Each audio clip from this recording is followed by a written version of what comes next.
Hello, everyone. Welcome back to Dirty Martini. I hope you're doing well and I hope you're having an amazing day. This week, I am yet again talking about my solo trip to Rome. This episode is part 3, and part 1 and 2 you can already find on my channel. So, without further ado, let's get started with the rest of my story. So, on day 3 of my trip, I had decided that I want to be by myself. If you remember from last week's episode, the day before I had befriended 2 girls and we wandered around together, and while that was nice, it was also socially a bit draining. So I had decided that day I was just going to be by myself, even if I met someone I clicked with. And I would like to think that this is not self-sabotage, but just me keeping my peace and protecting myself, as well as getting to experience something new and something I went to Rome in with the intention to experience, to be honest. What I mean by this is that I finally wanted fully to experience the solo traveling of it all. After all, there was a reason I went there by myself. I mean, when I first planned the trip a year ago, I did invite a few friends with me, but they declined the offer, and I didn't plan it to be a solo trip initially. But honestly, I was not going to let anyone else's lack of enthusiasm and lack of desire to stop me from experiencing Rome, which is how this trip evolved into being a solo trip. And I think this is a really important lesson to learn. If you really want to do something and you want to share it with someone, but they don't want to join you for one reason or another, you shouldn't let that stop you from doing what you wanted to do. You shouldn't not do it. On the contrary, I think that you should do it with even more eagerness, because now you get to do it fully by your own rules, with only yourself and your own dispositions to take into consideration. And I think that it will teach you invaluable things about who you are as an individual, who you are as a friend, as a partner, as a sibling, as a daughter, son, whatever.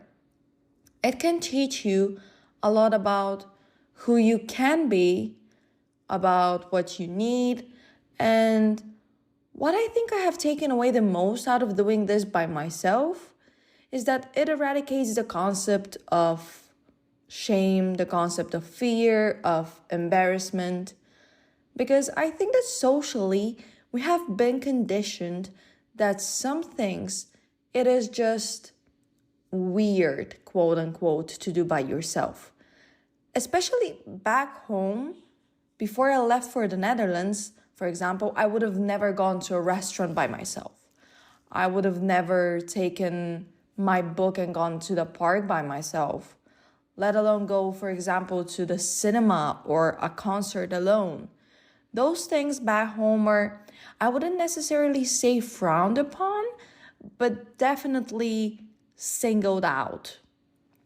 And now I cannot find anything more desirable and more recharging than taking myself out to spend quality time with me.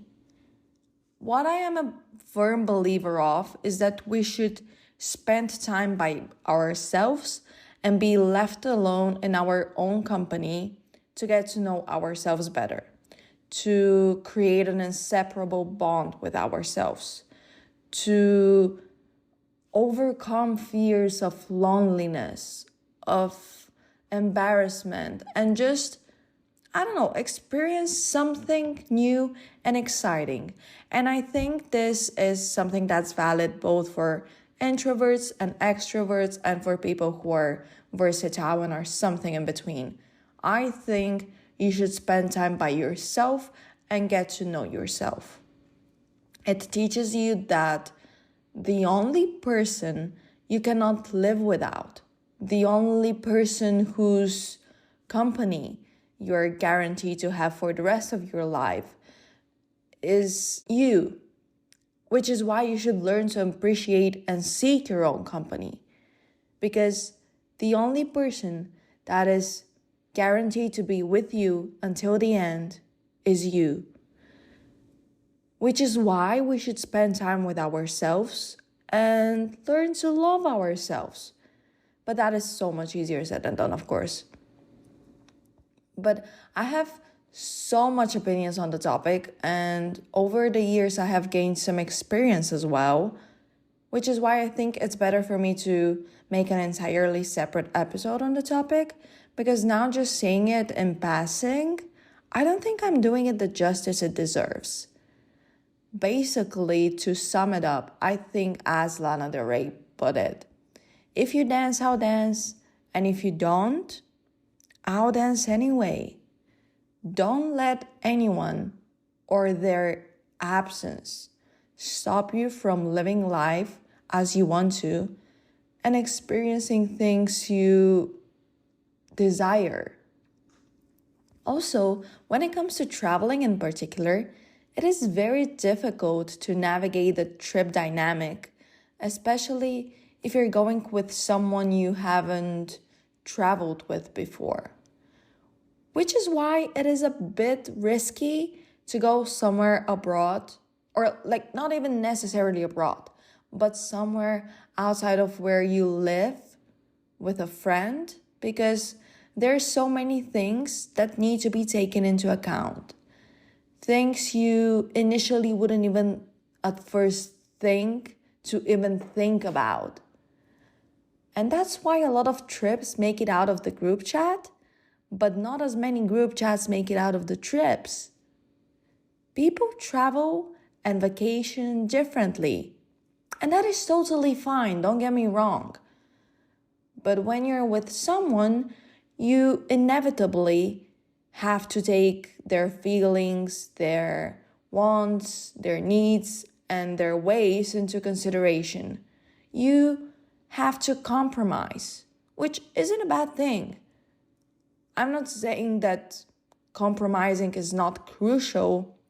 That is something we do on the daily, not only when traveling, but traveling compromises are extremely particular, especially when you're going with someone and you have different budgets, for instance, different travel cultures, and so on and so forth. And I had to take into consideration the feelings and beliefs and wants of the people I met along the way in Rome. And while they weren't necessarily too contradictory to mine, I still didn't want to do things, like I still didn't get to do things 1,000% the way I wanted to when I was with someone else. Which is why I decided that until the end of my trip, I will be putting the emphasis on the solo in solo traveling. Because when I'm just by myself, I only have my own thoughts, my own feelings, my own time, my own dispositions and positions and conditions to take into account. Which meant that everything I was going to do because I wanted to do it the way I was going to do it, not because I had to. So that was, I think, a very exciting opportunity to have, and I just had to make the most out of it. And also, to be honest, let's admit it, socializing is exhausting. And socializing with people day in and day out is exhausting and daunting in the sense that it can be very dangerous, because even if I share my location with my family and friends, what are they going to do? They're in a different country. So overall, those are the reasons which made me think, I just want to spend time with me. That's why on day 3, when one guy approached me and we started talking, I was a bit closed off And even though we were going in the same direction, I waited to go a bit after him so that I can be by myself because I just wanted to be alone. He was really sweet and all. I even was able to have a conversation in German with him, but I just didn't want to have to put up appearances when I'm tired, hungry, hot, and whatever else. So if that guy thought I was rude, I'm sorry. It was nothing personal. I just wanted to do things my way. And I don't think I owe strangers anything, but I owe everything to myself. Because that guy and we saw each other along the way multiple times, but I genuinely just couldn't be bothered to invest the energy to talk to him. I went to Rome alone for a reason, and I just wanted to enjoy Rome my way. So that day, day 3, I just walked and walked and walked. And after that, I walked some more. But the problem is, at that point, my shoes were really beginning to hurt my feet. And now, wait, let me explain the lore behind my shoes. It was the first time I was purchasing shoes from that particular brand. And let's just say, I'm not going to repurchase. I got those shoes on a sale because the store was closing down and they were initially everything I have ever wanted and more. The thing is, those shoes were moody. What I mean by this is that at times they would be extremely comfortable, as if they were custom made for me, as if I were walking on a cloud. And at other times, I would feel like I'm walking with shoes that are 6 sizes too small. Packing for this trip, I knew those shoes weren't the best choice when it came to being comfortable, because what if they chose to be on the very opposite end of the spectrum of comfortability? But they were fully white and they were just cute sneakers. They went well with all of my outfits. And stupid me ignored my inner voice that told me, wear the uglier ones that do not go that well with your outfits, but will be certainly more comfortable. No, I didn't listen to myself, and I regretted it. Those white shoes had done this number on me multiple times, and I think maybe this is the time I learned that more than 2 or 3 chances are a few too many. But I was hopeful. I was hopeful that they will be comfortable enough for my trip, during which, if you remember from last week's episode, I walked, and over exaggeration here, I walked over 100 kilometers. The fact that cobblestone is such an important part of European history is something I will never underestimate. But I cannot begin to tell you how much I cursed cobblestone in those times when my feet were hurting, because it was as if I were walking on rusty nails. It was so bad, I literally cried from how much my feet hurt throughout my trip. Which, of course, got my mom panicking so bad. And if any of you are out there wondering, why didn't you buy a new pair of shoes while you were in Italy? I don't have an answer to that, okay? I don't have an answer. I just didn't. And that's that. But it was genuinely so bad that when I came back to the Netherlands and got back to my place, when I took off my shoes, because I had worn them for more than 24 hours straight, because I stayed at the airport overnight, but we will get there. Don't worry. I'll tell you about that as well. And so, no exaggeration again. My pinky toe on my left foot was fully purple. It was numb and I couldn't feel it like at all. So I fully thought my toe had died and I would have to get it amputated. I was so scared, and I'm so grateful that ended up not being the case. And I just think it's needless to say that I'm never wearing those shoes again. You cannot pay me enough money to put them on ever again. I would like to keep on my toes. I don't know, I'm just quirky like that. Thank you. I just want to say that I'm really sad that I can no longer find the Adidas Classic Hoops 3.0 low, because those were the most comfortable shoes I have ever owned in my entire existence on planet Earth.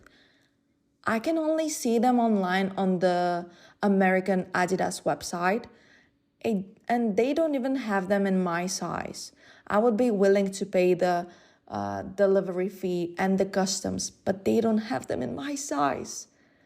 And here, I'm not able to find them anywhere anymore, which is why I'm sad to announce that my assumption is that they have been discontinued, which is just so heartbreaking, and I will need at least 30 business days to recover.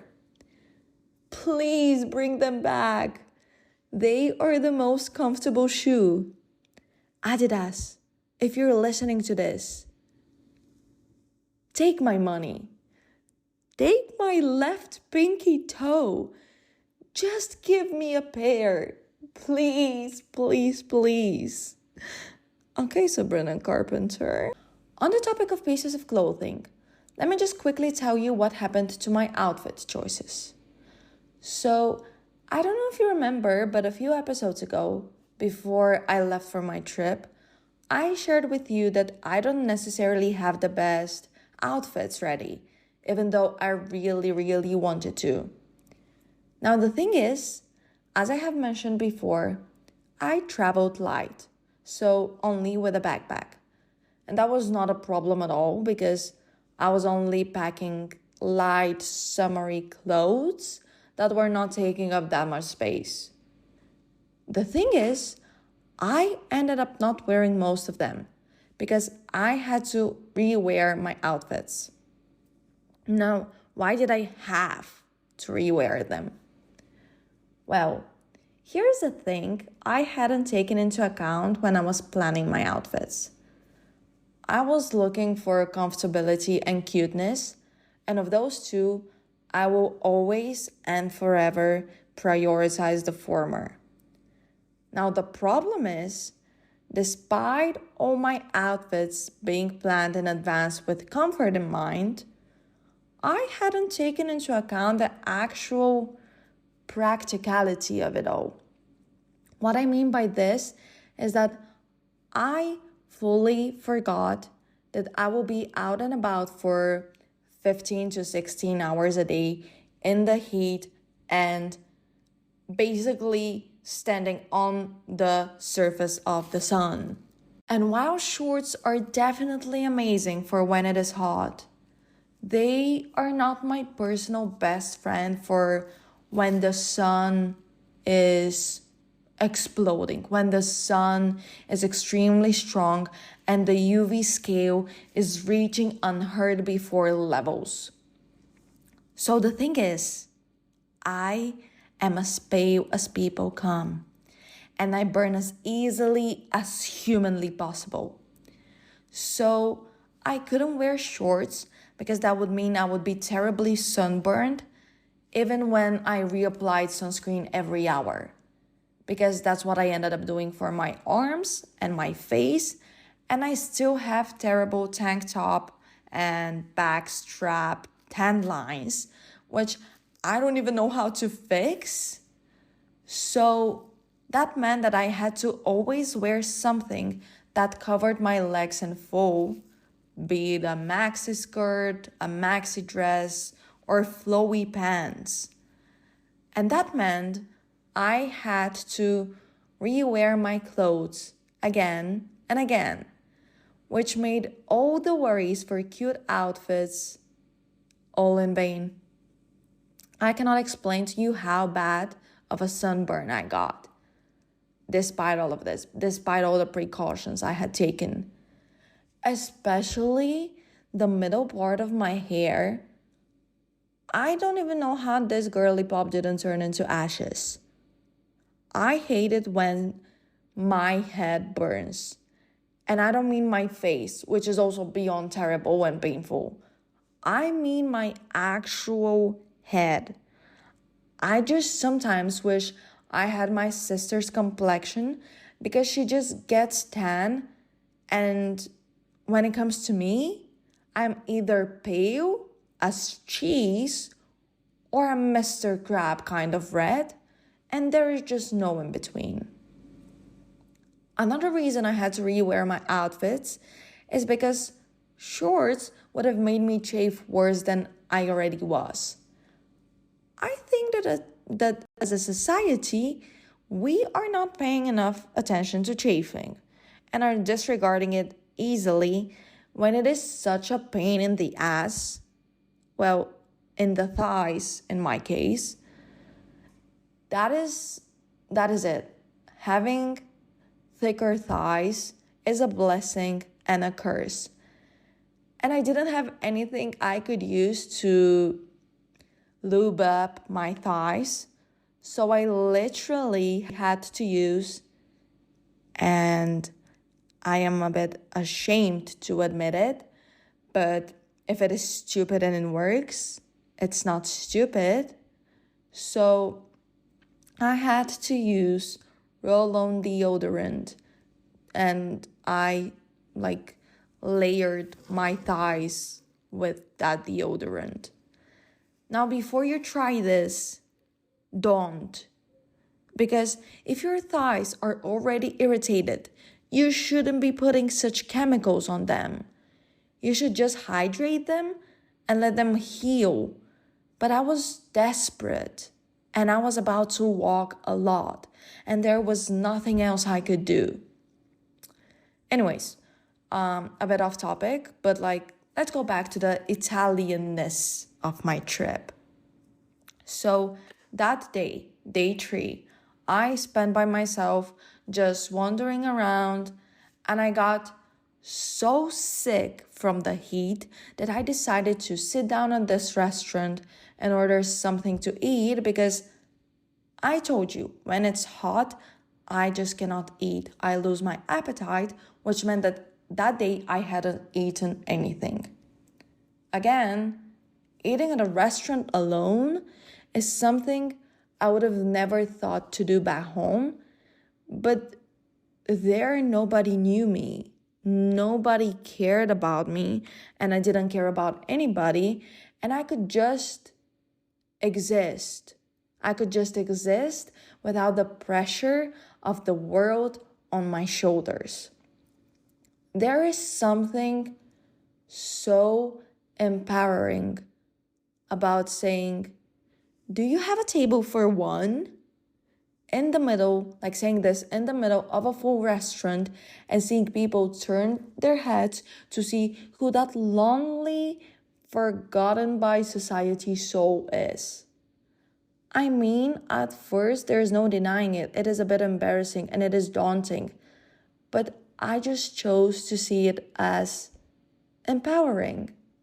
Because, yes, I dine alone.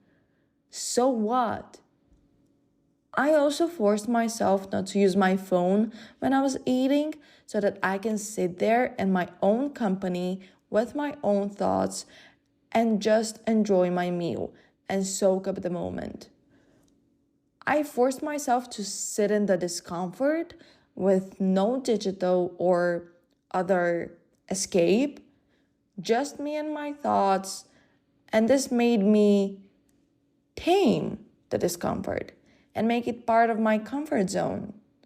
So now that I'm thinking, do we get to go out of our comfort zones or do we just expand them? What an interesting topic, right? Let's leave it for another time. But now I feel I'm romanticizing this a bit too much. I sat at the restaurant, I ordered pasta and, of course, an Aperol. And I kid you not, I just wanted to throw up violently. I had no powers to continue my trip, but I knew I had to because I knew I would regret it if I just went back to my hostel. So I forced myself to walk through the pain. And honestly, looking back at it now, I'm happy I did that because now I have forgotten the feeling of discomfort, but have nice memories of seeing beautiful places. Of course, by the way, don't force yourself beyond your abilities, beyond your limits. Listen to your body, and if you need to stop, stop. I just on a deep level felt like I could continue even though I was whining so much.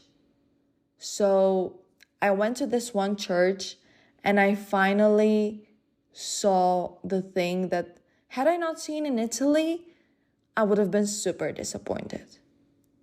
I saw a Ferrari. Now the thing is, I'm not necessarily too knowledgeable about cars, but I can recognize the beauty and appeal of a car. And I was very starstruck, so to say, because you don't see Ferraris every day where I live. And that one was a stunner. It ended up being the just married car for this one couple. And as the absolute creep I am, I stood 100 meters away and observed the wedding. Well, not the ceremony because it was inside the church, but I watched them taking pictures and stuff. I was hiding behind a building so you couldn't see me. So before you try to cancel me, don't. I didn't ruin a wedding.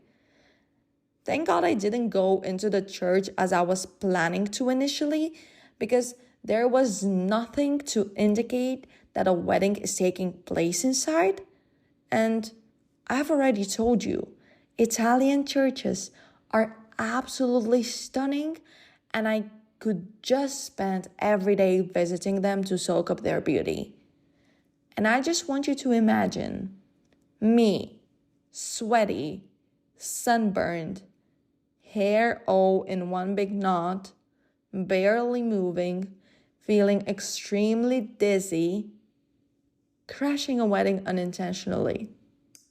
Imagine them asking if someone has something against the marriage. And at that moment, I just appear at the door. Oh my God. With my luck, I can fully see that happening, but I'm genuinely so happy that it didn't.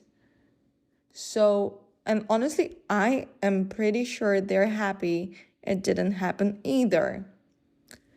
So I just watched the wedding from afar, and I hope that if someone, despite me hiding, saw me, they didn't get super freaked out by me. I really hope they didn't. Well, first of all, I hope nobody saw me, but still.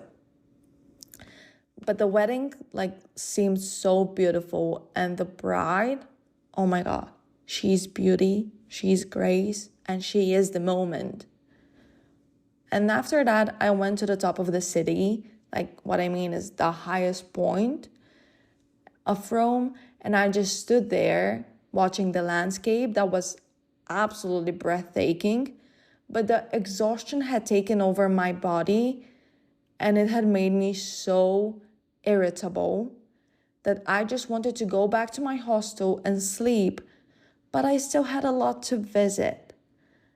So then, after walking from one end of the city to the other and going to this one really beautiful park, I just started crying from exhaustion. And the thing is, the paths where you could walk in the park were all gravel, so that hurt my feet even more. So I just sat myself at a bench and observed the pond where there were at least 5 or 6 turtles. Literally us and another universe. Those animals were so cute and honestly very calming. I would have loved to explore that park more, but I went there less than an hour before it closed, and also it was massive, and I just physically couldn't handle it anymore. So I went to a bus stop nearby to catch a bus and get back to my hostel. And I was like, okay, I am catching a bus. It is an hour bus ride. Yes, by the way, an hour bus ride. So I just want you to imagine how far I had walked. So the first bus I miss because I am me. And I just cannot move it quickly enough to tell if I need to get on that bus or not. And the second one is more than 30 minutes late. So I'm like, I need to find another solution. And a taxi is just not going to be it because I would have to sell my liver for that. So I ended up catching another bus line with the intention to change buses at a certain point instead of catching the direct one as I had initially planned. And I go on the bus, I press the start trip button on Move It, and need I remind you every 2 minutes that I have been blessed with the luck to be unlucky in this lifetime. So, Move It glitches and doesn't follow me live as I'm moving and doesn't tell me to get off, like where to get off. So I get off the bus, a bus stop later than I should have. Womp womp, I know. The thing is, I got off in the middle of some sort of a sketchy neighborhood that was so ghetto-like, and from there, I had to walk back to the bus stop where I was originally supposed to get off. So I do that with fear for my life because it was so dark. There were police cars and ambulances speeding everywhere constantly, and it was so close to a train station. I mean, I had to walk through a train station, and we've already covered the danger that train stations pose in Western Europe. So I'm now exhausted, and on the top of that, fearful. What was that show? Naked and Afraid? Yeah, kinda hits too close to home. Not gonna lie. I've never seen that show actually, so doesn't matter. Anyways, so I go up to the bus stop and the bus is supposed to arrive in 10 minutes, which means it arrived in 50 minutes, and I was getting so scared up until that point because I didn't know if it would ever show up and if I was stranded. And also, interesting people, to say the least, were walking around. The bus finally came, and I have never been more relieved. But then the driver got off the bus for 20 minutes, and only when he came back did we leave.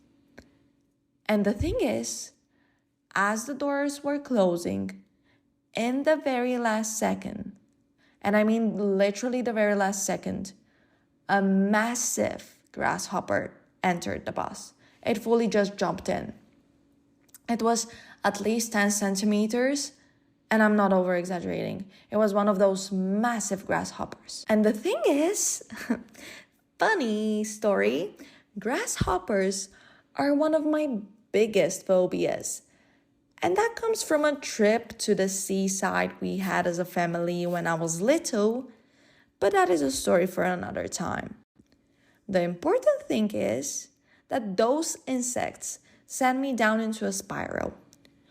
So basically, I wasn't tired anymore because my fight or flight got triggered immediately, and all the adrenaline in my blood made my exhaustion disappear, which later contributed to it being even worse after I finally calmed down, but oh well.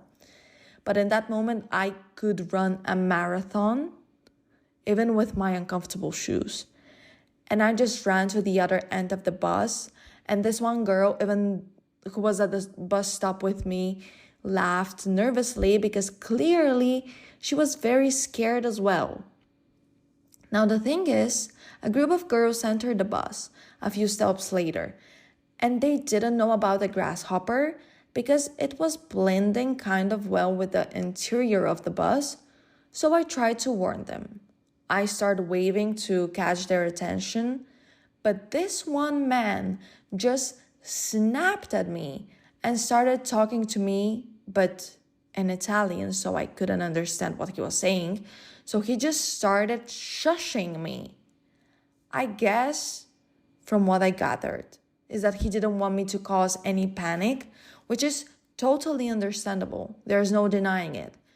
But as he was shushing me, that grasshopper got up the skirt of one of the girls, and I just felt so bad for her. And I really wanted to warn her, but that man just would not let me say or do anything. Which, honestly, I understand the reasoning behind trying to prevent panic from happening. But had this happened to me, a grasshopper up my skirt, oh my God, everybody knock on wood.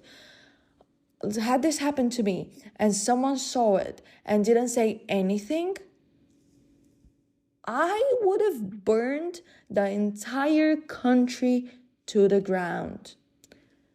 Just thinking about this grasshopper going up her skirt and her not suspecting anything and me not being able to warn her and protect her by doing so, I just want to throw up.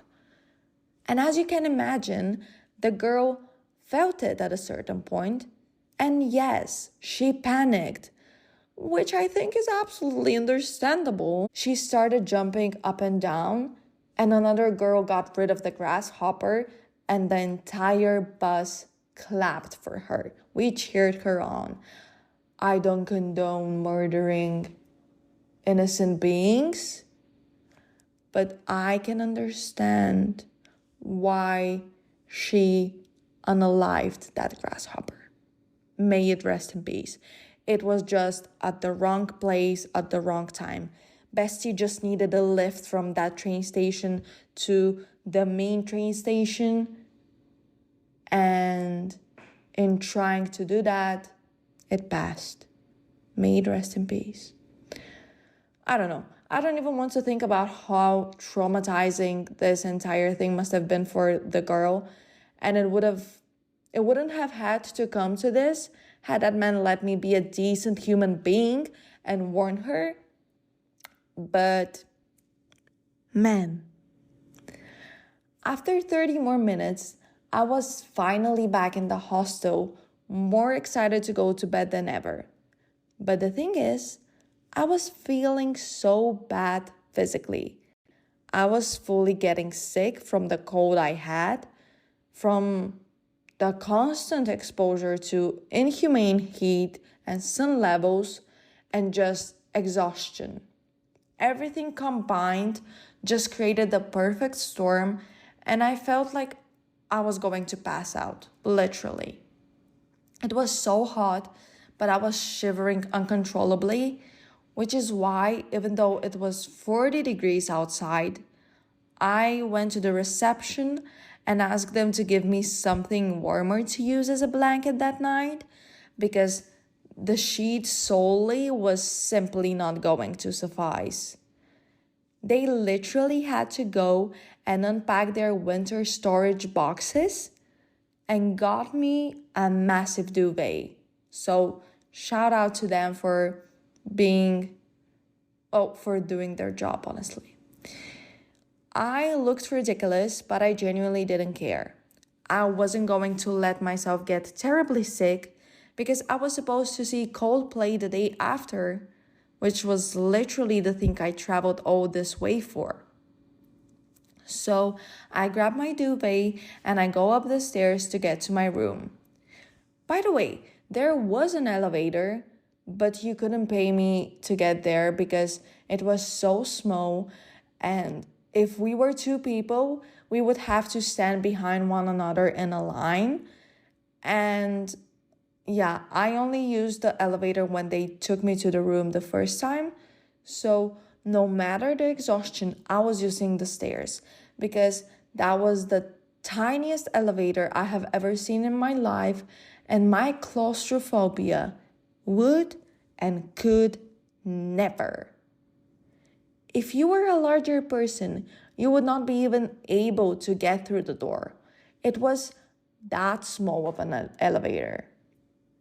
Anyways, so I go up to my room and I see that there's a new girl that's been checked in, and I greet her and we have small talk. I told her I don't feel well and she offered me medicine, and even though I know we are not supposed to take pills from strangers, I did because I was desperate and I saw that it was a legit medicine pill and not a drug, or at least I hope it was. So she gave me some sort of Russian paracetamol, which did help a little bit with my fever. But the problem is, Girly Pop would not shut up. I told her I'm tired and I want to rest, and she just would not shut up. I'm a friendly person, or I would like to believe I'm a friendly person. I will never turn down a conversation normally, and I will absolutely match her freak. But girl, we don't know each other. We have never talked before. So if we don't talk for an hour more, our lives are not going to be significantly different. We're totally good if we don't talk. And I have explicitly stated that I want to rest, and you just wouldn't let me. When the other girls came to the room, we discussed the AC, and we all agreed that it got the room unnecessarily cold during the night. So we all agreed to turn up the temperature a little bit, and the newcomer just wouldn't let us, which I found so shitty because, well, democracy, right? Us three have to accommodate one. That's not necessarily to the voice of people of us, right? So that was annoying. But what really did it for me was when that woman fell asleep and she started snoring. Guys, I'm not kidding you. This was the most terrible. It was the loudest snoring I have ever heard in my entire life. It was as if she were a dragon protecting a princess from someone coming to rescue her from the tower she's been sent away to. Snoring is one of my biggest pet peeves, and I have a hot take. If you snore, you don't belong in a shared dorm in a hostel. I said it. Go sleep in a room with other snorers. Hostels should have that option because I know hostels are more affordable, which is why everyone uses them. And maybe that woman wanted to not spend too much money on just a single night in Rome, which is totally understandable. There's no judgment about this. But, oh my God, hostels should have a separate dorm for snorers for everyone's well-being, because you are literally, by snoring, taking away the rest from all of us while you get to chill there and sleep. I don't know if you're sleeping peacefully, but at least you get to fall asleep while the rest of us stand there rethinking every single situation in our life that has led us to this exact moment. I had to get up and I had to take my headphones and I played white noise on a level which my phone told me is dangerously loud. But yeah, I could still hear her despite all of this. And I was so annoyed. Thank God she was only staying the one night, because if this continued until the rest of my trip, I don't know what I would have done. And honestly, had I done something, I don't think I should have been held accountable, because that was so terrible. It was the bane of my existence. It was so irritating, I wanted to yell at her or throw a pillow at her face. Just thinking about it now, I get so aggressive and I get so triggered because, oh my God, like, girl, thank you for the knockoff paracetamol, but I'd take a good few hours of uninterrupted sleep any day over the medicine you have to offer. So I couldn't sleep well, as you can imagine, which meant I couldn't really recover from the sickness that was trying to set in. And I didn't even need to set an alarm that day because I just couldn't fall asleep. So for the next time, here is a tip from me to me. Don't book a hostel. If you can afford it, don't book a hostel. Book an Airbnb or a cheap hotel, but make sure to have your own space. Or if you're forced to share a room with someone, get something to eliminate the snoring enemy, because no earplugs and no headphones can save you from some people. I genuinely didn't know people are able to snore that loud. Terrible, just terrible. I'm so happy she left the morning and I didn't get to talk to her, because even though she was kind enough to give me the medicine, but I wouldn't have been able to hold back my irritation and I would have snapped at her. And I know people don't choose to snore, but there is no chance you are unaware of your snoring. So at least give us a heads up. Anyways, that was day 3 of my trip, you guys. I fear I lived multiple lives during my stay in Italy, which means that my solo Italian hot girl summer does not end here. But this part of my story does. Thank you so much for listening to this episode. Join me next week to finally share with you my Coldplay experience and, of course, my mishaps in the Vatican. Until then, stay hydrated, wear sunscreen, and don't support genocide. Bye!